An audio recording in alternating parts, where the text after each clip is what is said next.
ওয়াজেদ জয় উনি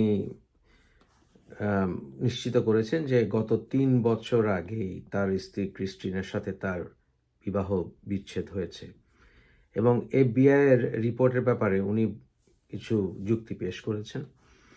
এর ভিতরে যে জিনিসটা আমার কাছে ইম্পর্ট্যান্ট মনে হয়েছে সেটা হচ্ছে উনি বলেছেন যে ওনার কোনো এরকম বিলাসবহুল যে ৮টি গাড়ির কথা বলা হয়েছে, এই গাড়িগুলো অনেক আগেই বিক্রি হয়েছে এবং এছাড়াও জাস্টিস ডিপার্টমেন্টের একজন জনৈক ব্যক্তির কথা বলেছেন যিনি ২০১৩ সালে রিটায়ার করেছেন।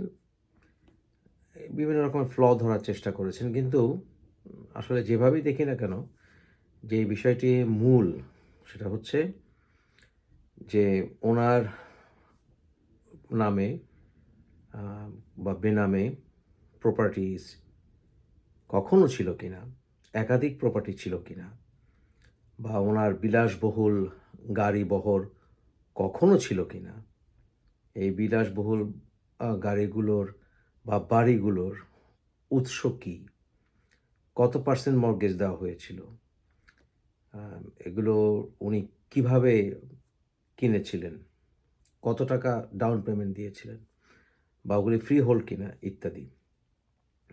আমি গত বছর আপনাদেরকে সজীব ওয়াজেদ জয়ের কিছু প্রপার্টির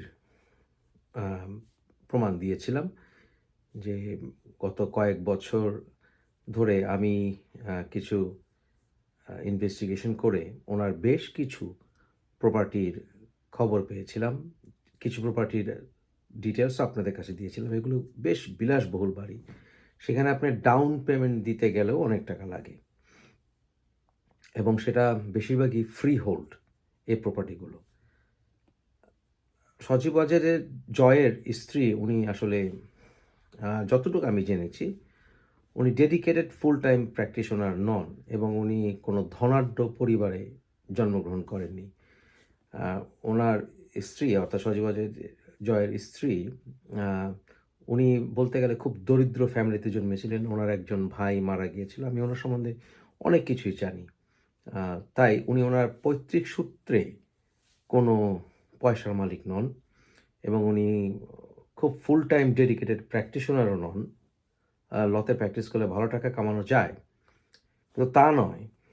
এবং আমি দেখেছি যে সজীব ওয়াজেদ জয়ের প্রপার্টিগুলো স্প্লিট হচ্ছে। ওনার স্ত্রীর সাথে ওনার সাথে প্রপার্টিগুলো স্প্লিট হচ্ছে। স্ত্রীর থাকার জায়গা এক জায়গায়, ওনার থাকার জায়গা এক জায়গায়, রেসিডেন্ট অ্যাড্রেসগুলো আলাদা, কিন্তু মালিকানার ব্যাপার আছে, ট্রান্সফার হচ্ছে, মালিকানা বদলাচ্ছে। এবং আমি আপনাদেরকে তখন বলেছিলাম এগুলো তো আভাস পাচ্ছে যে সজীব ওয়াজেদ জয় সেপারেশন বাট ডিভোর্সও হতে পারে এই অবস্থায়। আপনারা আমার ১ বছর আগের ভিডিও নিশ্চয়ই দেখেছেন। জয় মুফাজ্জল ইসলাম লিখলেই ভিডিওগুলো পেয়ে যাবেন। বেশ কয়েকটা ভিডিও আমি তখন ডিটেলস সহ আপলোড করেছিলাম।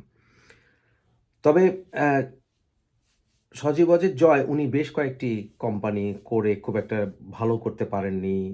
আমি এগুলো দেখেছি এবং সেখানে মূলধন হিসাবে খুব সাকসেসফুল কিছু নেই। যদিও ওনাকে অনেকভাবে পুরস্কৃত করার বিভিন্ন নাটক আমরা দেখেছি, সেগুলোকে আমি বিশ্বাস করি না।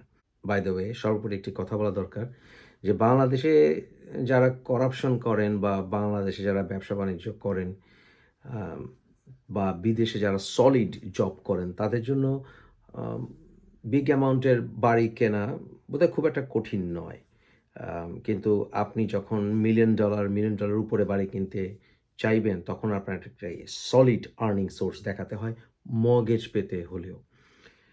সেখানে ১ মিলিয়ন, ২ মিলিয়ন ডলারের কয়েকটা বাড়ি সেগুলো কেনার মতো আর্নিং সোর্স জয়ের কোথায় ছিল? জয় এমন কোনো যোগ্যতা সম্পন্ন ব্যক্তি নন জব করার ক্ষেত্রে যেখানে উনি হাই স্যালারি পেতেন বলে কোনো প্রমাণ আছে। একমাত্র বাংলাদেশ থেকে অ্যাডভাইজার হিসেবে উনি বেতন কতখানি পেতেন এবং কেন পেতেন সেগুলো এখন প্রশ্নে চলে আসবে যে সেগুলো কি মানি লন্ডারিং উদ্দেশ্যে কিনা, যদি টাকা এসে থাকে যে তার যা বেতন হওয়া উচিত যোগ্যতা তার চেয়ে বহুগুণে উনি টাকা এনেছেন, এটার উদ্দেশ্য কী, কারণ কী ইত্যাদিও ইনভেস্টিগেশনে আসবে বলে আমি মনে করি।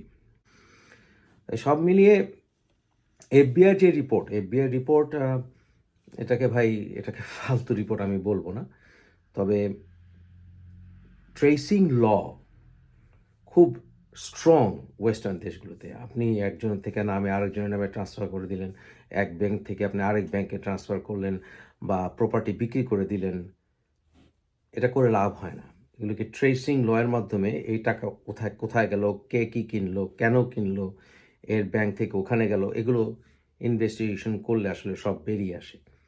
যেই বিষয়গুলো মূল সেটা হচ্ছে টিউলিপের ব্যাপারেও এবং সজীব অজের জয়ের ব্যাপারেও যেটা দেখতে পাচ্ছি, ওনারা মূলত মানি লন্ডারিং হয়েছে কিনা, অর্থাৎ বাংলাদেশ থেকে আপনারা জানেন এত বিশাল অঙ্কের টাকা পাঠানো সম্ভব নয় এবং সেখানে সজীব জয়কে একটি বেতন দেখানো হয়েছে। সেই বেতনটা কি মাত্রাতিরিক্ত ওনার যোগ্যতা চাইতে বহুগুণে বেতন কিনা, সবগুলো এগুলো ইনভেস্টিগেশন আসবে বলে আমি মনে করি এবং এবং যদি মানি লন্ডারিং প্রমাণিত হয় তাহলে সেটার শাস্তি ভয়ঙ্কর হবে। আপনারা জানেন শেখ হাসিনা পতনের আগে শেখ হাসিনার সাথে পশ্চিমা দেশগুলোর সম্পর্ক ভালো ছিল না এবং তারা আসলে এখানে একটি আমাদের এশিয়ান দেশগুলোকে, বাংলাদেশ তো বটে, একটি শিক্ষা দেওয়ার জন্য যে আমাদেরকে কিছু বললে খবর আছে। এজন্য তারা এই বিষয়ে খুব সিরিয়াস হয়ে গেছে বলে আমি মনে করি এবং ফাইভ আইস কান্ট্রিজ যেগুলো বলে, যেমন ধরুন America, Canada, Australia, New Zealand, UK, এই দেশগুলো তারা তাদের সিক্রেট অনেক কিছু শেয়ার করে, তথ্য অনেক শেয়ার করে।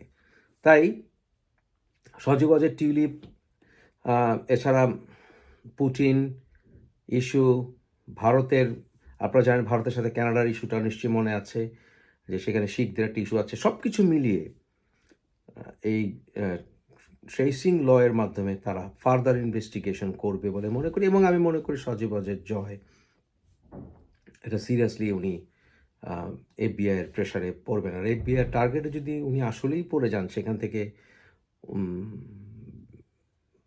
ভাগা সম্ভব নয়। তবে এগুলো সবই যদি মিথ্যা হয় তাহলে তো হলোই।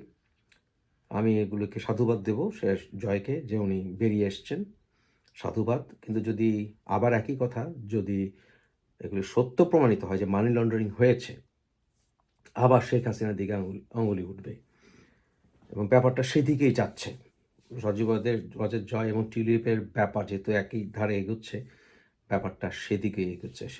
জয় বলেছেন ওনাদের কোনো অফশোর অ্যাকাউন্ট নেই।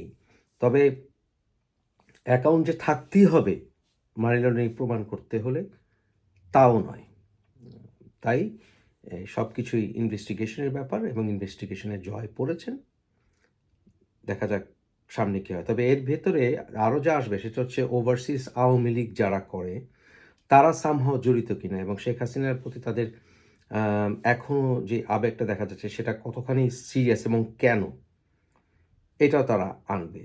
কারণ এই সকল দল, বাংলাদেশের কোনো রাজনৈতিক দল, সেটা বিএনপি হোক, আওয়ামী লীগ হোক, তারা তো আসলে আম দেশের বাইরে অফিসিয়ালি কোনো ব্রাঞ্চ করতে পারে না। কিন্তু তারা তো এনথুজিয়াস্ট কেন?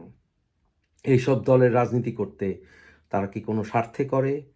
এগুলো অর্থাৎ ওভারসিজে আওয়ামী লীগ, বিএনপি যারা করে, বিশেষ করে এই মুহূর্তে আওয়ামী লীগ যারা করে আসছে অনেকদিন, তারা সামহাও এর সাথে রিলেটেড কিনা সেটাও ইনভেস্টিগেশন আসবে বলে আমি নিশ্চিত।